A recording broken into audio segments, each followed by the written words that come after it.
మహాభారతంలోని తిరుగులేని వీరులలో అతిరథ మహారథులలో దానాలకు పేరుగాంచిన వాడు సూర్యపుత్రుడు కర్ణుడు.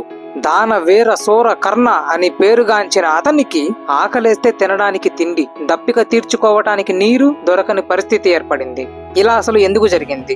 ఈ వీడియోలో దీని వెనుక ఉన్న కారణాలు ఏమిటో తెలుసుకుందాము. వీడియోని చివరి వరకు చూడండి. అందరికీ నమస్కారం. మీరు గనక నా ఛానల్ ని సబ్స్క్రైబ్ చేయనట్టు అయితే ఇప్పుడే సబ్స్క్రైబ్ చేసి మీ సపోర్ట్ తెలపండి. దానశీలిగా పేరు పొందిన కర్ణుడికి మరణానంతరం స్వర్గం ప్రాప్తించింది. ఆయన స్వర్గలోకానికి వెళుతూ ఉండగా మార్గమధ్యంలో ఆకలి దప్పికలు కలిగాయి. ఇంతలో ఒక ఫలవృక్షం కనిపిస్తుంది.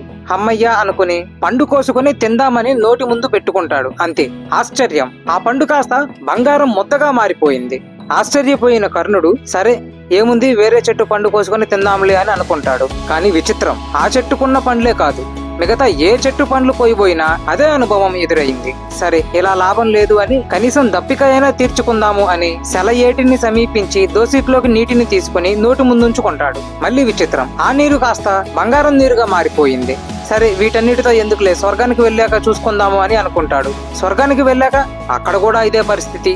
దాంతో కర్ణుడు తాను చేసిన తప్పేమిటి అని బాధపడుతూ ఉంటాడు. కర్ణ, నీవు దానశీలిగా పేరు పొందావు. చేతికి ఎముక లేకుండా దానాలు చేశావు. అయితే ఆ దానాలన్నీ బంగారం, వెండి, డబ్బు రూపేణా చేశావు గాని కనీసం ఒక్కరికి కూడా అన్నం పెట్టి ఆకలి తీర్చలేదు. అందుకే నీకు దుస్థితి ప్రాప్తించింది అని అశరీరవాణి పలుకులు వినిపిస్తాయి.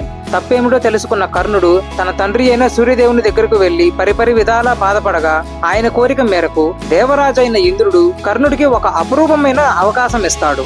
వెంటనే భూలోకానికి వెళ్లి అక్కడ అన్నార్తులందరికీ అన్నం పెట్టి మాతాపితరులకు తర్పణలు వదిలి తిరిగి రా అని ఇంద్రుడు చెప్తాడు. ఆ సూచన మేరకు కర్ణుడు భాద్రపద బహుళ పాడ్యమి నాడు భూలోకానికి చేరుతాడు. అక్కడ పేదలు, బంధుమిత్రులు అందరికీ అన్న సంతర్పణ చేస్తాడు. పితరులకు తర్పణలు వదులుతాడు. తిరిగి అమావాస్య నాడు స్వర్గానికి వెళ్తాడు. ఎప్పుడైతే కర్ణుడు అన్న సంతర్పణలు, పితృతర్పణలు చేశాడో అప్పుడే ఆయనకు కడుపు నిండిపోతుంది, ఆకలి తీరిపోతుంది. కర్ణుడు భూలోకంలో గడిపి తిరిగి స్వర్గానికి వెళ్లిన ఈ పక్షం రోజులనే మహాలయ పక్షమని అంటారు. ఈ మహాలయ పక్షములోని చివరి రోజునే మహాలయ అమావాస్యగా పిలుస్తారు. ఇలా ఈ కథ అన్నదానం, ఒకరి కడుపు నింపడం యొక్క విశిష్టతను తెలుపుతుంది.